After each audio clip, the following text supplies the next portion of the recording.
Hospital Porters, Pride and Dignity. Stop the New World Order. Welcome to HPANWO TV.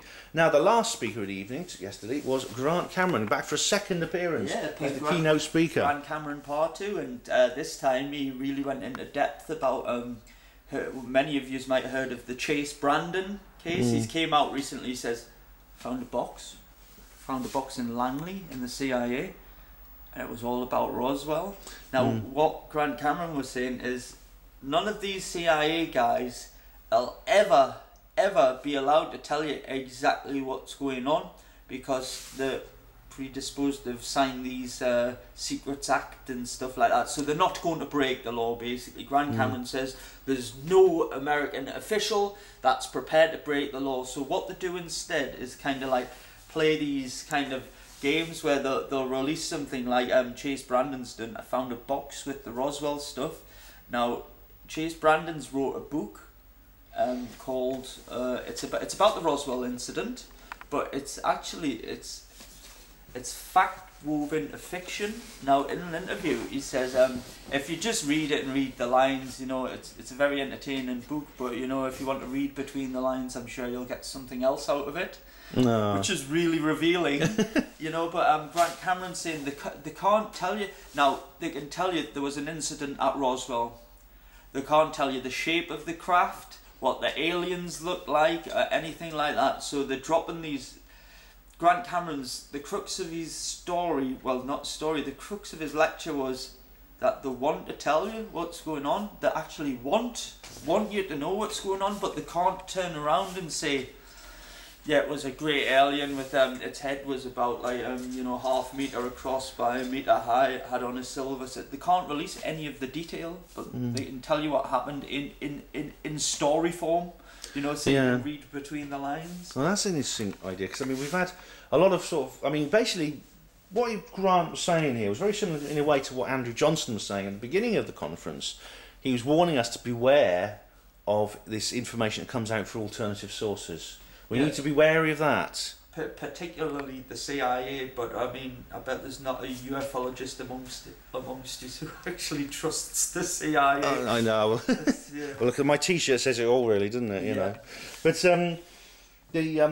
now I remember he talks about the Falcon hoax, about this guy who was filmed in blacked out. Now I remember very, very well the Alien Autopsy film, the Ray Santilli film.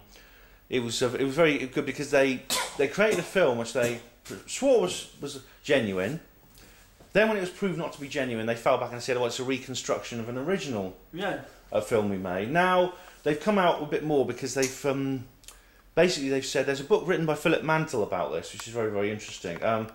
They had a kind of Falcon hoax guy themselves. Now I got the two mixed up when I was listening to Grant Cameron speak, but Santilli basically got a guy.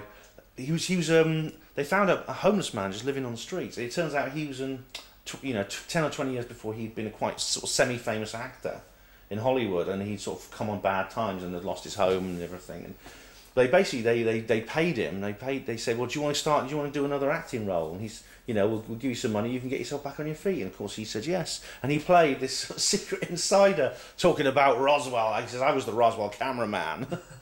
But that film, nobody takes it seriously now. It's as fake as Jordan's tits. It's very obvious it's as fake as Jordan's tits.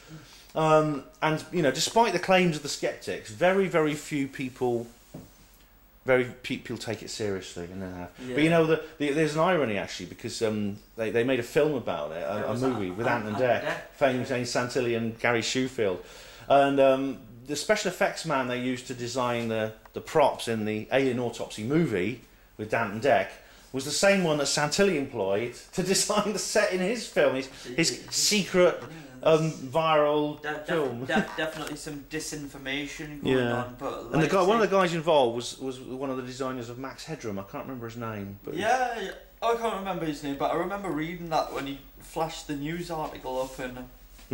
Creator of Max Headroom creates Alien Autopsy, but then at the very end they were doing an interview with I think the guy who made it, and he's like, wow, this is fantastic, because they give them the actual film, and he says there was an alien in the corner kind of on the floor, and he says that, well, that's been taken out, the whole thing's been kind of remade, but it was actually based on a real film given to somebody.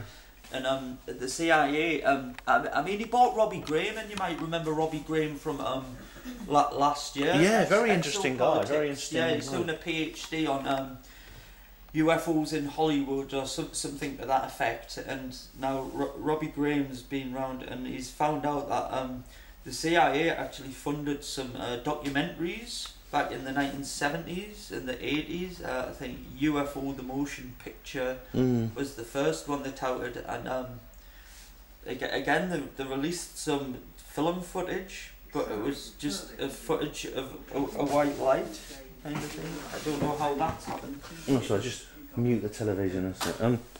Yeah, it's a strange business, but I mean, he talked about various people. I mean, I didn't follow his entire speech because again I had to pop out. I had to I had to call home and talk to my family. But he mentioned Stephen Greer as well, and we've.